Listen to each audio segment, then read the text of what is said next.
पे नहीं हो जाता एक movement. Revolution is a movement, is a process. और उसमें जो एक मार्क्सिस्ट थियरी से बात आती है, हेगेलियन फिलॉसफी से, डायलेक्टिक्स वाली, and it's a dialectical process. जब भी रेवोल्यूशन शुरू होता है तो उसके सामने उसका अपोजिट भी खड़ा होता है, और वो अपोजिट को और किसी वर्ड की जगह पे let's call it counter revolution. तो ये अम्बेडकर का रेवोल्यूशन है और साथ में काउंटर रेवोल्यूशन है। ये दोनों का आपस में एक कहीं ना कहीं से डायलेक्टिकल रिलेशनशिप है, बहुत झगड़ा आपस में चल रहा है। और वो प्रोसेस देखा जाए, प्रोसेस के थ्रू हम हिंदुस्तान के या इस दुनिया के इतिहास को भी देख सकते हैं, और आज का जो कॉन्टेक्स्ट है उसको भी समझ सकते हैं, और उस कॉन्टेक्स्ट में क्या सिग्निफिकेंस है इस किताब की और अम्बेडकर की, उसको भी समझ सकते हैं। और इस जो डायलेक्टिकल प्रोसेस है अम्बेडकर के रेवोल्यूशन का, या अम्बेडकर एज ए रेवोल्यूशन का, तो उसमें मेरे को लगता है अगर ऐतिहासिक तौर पे देखा जाए तो मेरे को लगता है historically there are 3 moments in Indian history, या 3 इंटेलेक्चुअल आइडियोलॉजिकल प्रोसेसेस। जब मैं बात करूंगा कास्ट की या रेवोल्यूशन की बात करेंगे या समाज की बात करेंगे, तो उसमें मेरे को लगता है 2 लेवल होते हैं। एक जाति व्यवस्था है, जिस पे मैंने इंपीरिकल काम किया है, जो ये बात कर रहे थे, और एक जाति विचार है। जाति विचार जो है वो आइडियोलॉजिकल सिस्टम है। तो ये दोनों पैरेलल चीजें हैं, इनको कोलैप्स नहीं किया जा सकता। जो विचार के थ्रू आप व्यवस्था को नहीं समझ सकते, व्यवस्था के थ्रू आप विचार को नहीं समझ सकते, लेकिन व्यवस्था में विचार भी है और विचार में व्यवस्था भी है। तो इसलिए मैं जो डायलेक्टिक्स की बात करता हूँ, ये थोड़ा कोशिश करूंगा इसको मैं क्लैरिफाई करने की। तो जो अम्बेडकर रेवोल्यूशन की जब बात करते हैं हम, तो उसका अगर ऐतिहासिक परिप्रेक्ष्य देखा जाए तो अम्बेडकर कहीं हवा से नहीं आए थे। अम्बेडकर तो ये नहीं है कि वो कोई एक धर्मात्मा पैदा हुए थे और उन्होंने अपने आप एक नया, वो जैसे हम बात करते हैं बुद्धा की या बाकी सब प्रॉफिट्स की बात करते हैं, तो उनको एक नई दिमाग में आई चीज़ जो ऊपर से आई और वो उन्होंने प्रचार करना शुरू कर दिया, ऐसी बात नहीं। अम्बेडकर का एक अपना हिस्टोरिकल कॉन्टेक्स्ट है, और वो हमारे कॉन्टेक्स्ट में देखा जाए तो उसकी शुरुआत अम्बेडकर से नहीं होती। उसके as I said there are 3 very significant historical moments. वो पीछे जाता है, एक I think starting point can perhaps be Gautam Buddha, या वैसे जो हिस्टोरियन जिसको बोलते हैं फिशरमैनिक ट्रेडिशन। बुद्धा के अलावा और भी बहुत सारे ट्रेडिशन जो थे, जो ब्राह्मणिक ट्रेडिशन के अगेंस्ट स्ट्रगल कर रहे थे एंशिएंट टाइम में। लेकिन I think Buddhist philosophy comes out as a very articulate and very powerful moment at that time, जो एकदम से एक नए तरह का क्रांति लाना चाहती थी समाज में, या क्रांति लाई उन्होंने समाज में। और दूसरा मेन मोमेंट जो है वो जो पहले गीत भी सुना रहे थे बंगाल से, तो मेरे अपने कॉन्टेक्स्ट देखा जाए तो वो जो है रविदास कबीर नानक वाला मूवमेंट जो है।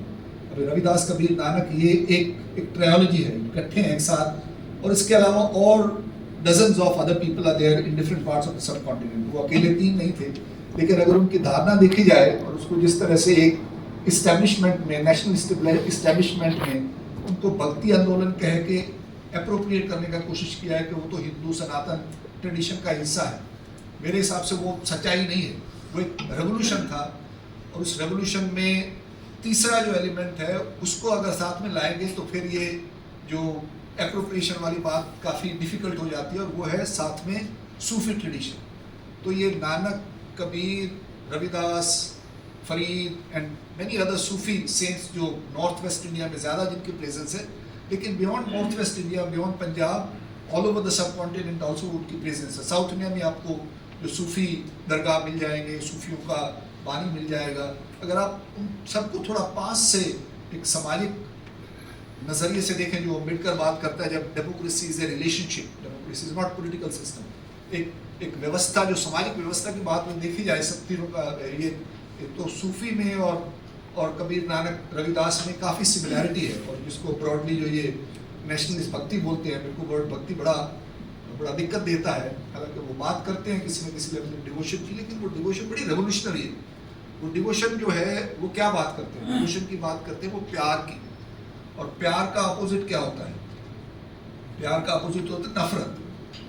तो सारे के सारे जो सीधा का सीधा कास्ट पे अटैक कर रहे हैं, कास्ट को क्या बात कर रहे हैं, कास्ट की मतलब ये नफरत, कास्ट का मतलब ये ईगो या प्राइड या स्टफ लाइक दैट। सो सारे के सारे उनकी जो अपनी भाषा में जो कोई भी प्यार की बात करेगा, प्यार अपने आप में क्रांतिकारी है, प्यार एक रेवोल्यूशन है। प्यार का ये मतलब सिर्फ रोमांटिक लव, प्यार का मतलब है हर human being is like somebody you should love and somebody you should expect love from. तो वो एक अपने आप में एक कोई भी प्रजातांत्रिक संबंध प्यार के बगैर जो होंगे वो एटोमाइजेशन हो जाएगा। After some time they will have no. जो जब हम संबंधों की बात करते हैं, जब तक उसमें प्यार नहीं रहेगा, जो हम गाना सुन रहे थे, गीत सुन रहे थे, इमोशन के बगैर कोई संबंध नहीं अपने आप में मायने रखता। तो इसलिए ये बहुत रेवोल्यूशनरी बात है कि प्यार की बात करें। कबीर क्या कहता है, फरीद क्या कहते हैं, ये तय मारन मुक्या तिना न मारे को अपनड़े कर जाई के पैर तिना दे चोम। So this was a revolutionary movement against violence, against conflict, against hatred. That I am a human being, you are a human being. If I have done something wrong, please forgive me and tell me what is wrong with me. This is a kind of revolutionary statement about reworking relationships of violence into relationships of love.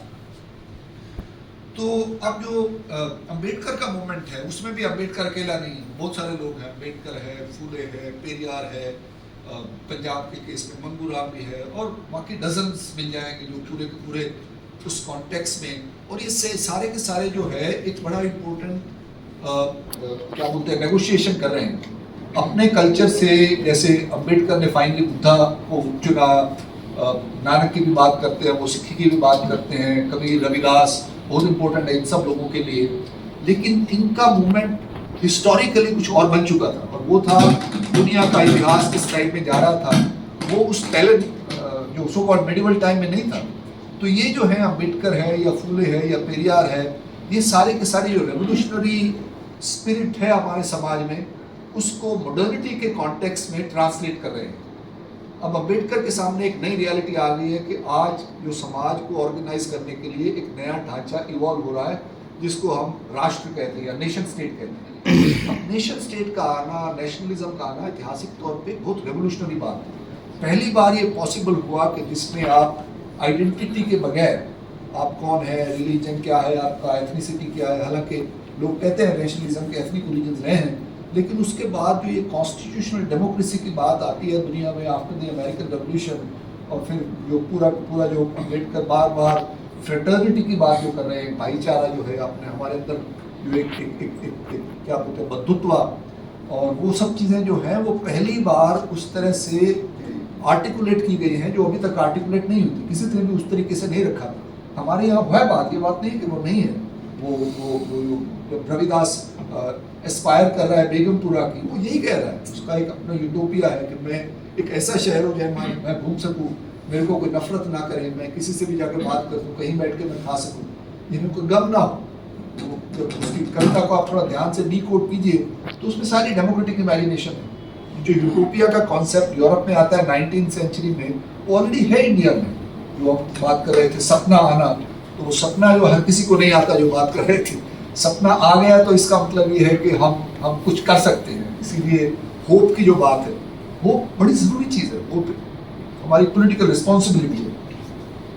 तो वो जो अंबेडकर का जो ये context है वो इतिहास का भी है, वर्तमान का भी है, इंडिया का भी है, दुनिया का भी है, राजनीति का भी है, कास्ट का भी है, नेशन स्टेट का भी है, कम्युनिटीज का भी है। सारे को रीनेगोशिएट करके आप किस तरह से एक नया एक राजनीतिक तंत्र बनाएं जिसमें सारे के सारे लोग सिटीजन बन जाएं। अब सिटीजन बनना मतलब क्या है? सिटीजन अपने आप में बहुत important revolutionary kind of process है जिसमें everyone has equal rights. The moment you bring in the idea of citizenship, castes melt away, religions melt away. अपने घर जाके ठीक है मैं पगड़ी बांधता हूँ, इसका मतलब ये नहीं है कि रामायण जी के साथ मैं हाथ मिलाऊंगा तो वो मेरे को तुच्छ नजर से देखेंगे, मुझे पगड़ी बांध के कौन बंदर आ गया, तो वो नहीं कर सकते आप। या अदर वे राउंड कुछ हो सकता है। तो आप ठीक है, आपकी अलग अलग आइडेंटिटी है, आप औरत हैं, मर्द हैं, लेकिन जब सिटीजनशिप की बात आएगी तो आपके हक एक जैसे, संविधान की बात आएगी तो आपके हक एक जैसे। इसीलिए जो संविधान की बात करना बड़ा जरूरी है, संवैधानिक प्रजातंत्र की बात करना जरूरी है, और प्रजातंत्र को एक राजनीतिक ढांचे की बजाय एक रिलेशनल प्रोसेस, एक कैसे आपस के आपको संबंध होंगे एक दूसरे के साथ, परिवार के अंदर कैसे संबंध होंगे, बच्चों के अपने पेरेंट्स के साथ कैसे संबंध होंगे, औरत मर्द के कैसे संबंध होंगे, आपकी नेबरहुड में कैसे संबंध होंगे, ये सब चीजें इसमें डेमोक्रेसी को इन्फ्यूज करना बहुत जरूरी हो जाता है। तो ये अपने आप में एक अलग किस्म का मूवमेंट है, और उसमें जो अम्बेडकर रेवोल्यूशन है, और वो अम्बेडकर रेवोल्यूशन जो है उस सारे के सारे इतिहास के साथ जुड़ा हुआ है। इसके साथ जो काउंटर रेवोल्यूशन है उसको भी समझना बड़ा जरूरी है।